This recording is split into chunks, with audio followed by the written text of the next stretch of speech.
तर पहा, पिंपरी चिंचवड पोलीस भरती 2023साठी आलेला हा प्रश्न आपण या ठिकाणी सोडवूया. प्रश्न आहे 5(8 - 3 × 5 (बंद) बरोबर किती. म्हणजे आपल्याला ही पदावली सोडवायची आहे आणि त्याचं उत्तर किती येतं आहे ते सांगायचं आहे. इथं पर्याय पण दिलेले आहेत. पर्याय बघा, पहिला 125, दुसरा -125, तिसरा -35 आणि चौथा आहे 35. बघा, पोलीस भरतीसाठी आलेला प्रश्न आहे. चला आपण सोडवूया. कसा सोडवायचा तर बघा, पदावलीचा हा नियम असतो की अगोदर कंस सोडवून घ्यायचा.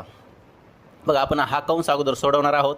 मग 5 जशाल तसं लिहायचं कंसामध्ये. बघा, आता कंसामध्ये सुद्धा ज्या क्रिया आपण या क्रिया करणार आहोत त्याच्यामध्ये बघा, अगोदर असतो भागाकार, मग असतो गुणाकार, मग असते बेरीज आणि मग असते वजाबाकी. आता इथं अगोदर हा गुणाकार करून घ्यायचा. बघा, 3 × 5 = 15. मग हे जशाल तसं लिहून घ्यायचं 8 - 15. व्यवस्थित लक्ष द्या, पोलीस भरतीसाठी आलेला प्रश्न आहे. आता बघा 5. आता बघा, इथं एकच संख्या येणार आहे म्हणून आपण कंसातून याला बाहेर काढणार आहोत. पण कंस आणि संख्या या दोन्हीच्या मध्ये जर काहीच चिन्ह दिलेलं नसेल तर तिथं गुणाकाराचं चिन्ह असतं. ही गोष्ट लक्षात असू द्या. आता बघा 8 - 15. आता इथं बघा, अगोदरची संख्या लहान आहे, नंतरची संख्या मोठी आहे. इथं अधिकचं चिन्ह असतं, चिन्ह नाही म्हणजे इथं अधिकचं असतं. मग अधिक वजा काय होतं, वजा होतं, परंतु चिन्ह हे मोठ्या संख्येचे येतं. या बारीक गोष्टी आहेत, लक्षात राहू द्या.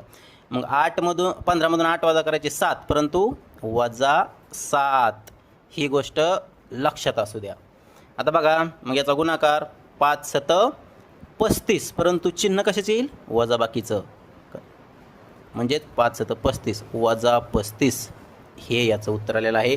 पर्याय क्रमांक 3 पोलीस भरतीसाठी आलेला प्रश्न आहे. व्हिडिओ आवडला असेल तर चॅनलला सबस्क्राईब करा. व्हिडिओ जास्तीत जास्त शेअर करा म्हणजे जास्तीत जास्त विद्यार्थ्यांना याचा फायदा झाला पाहिजे. धन्यवाद.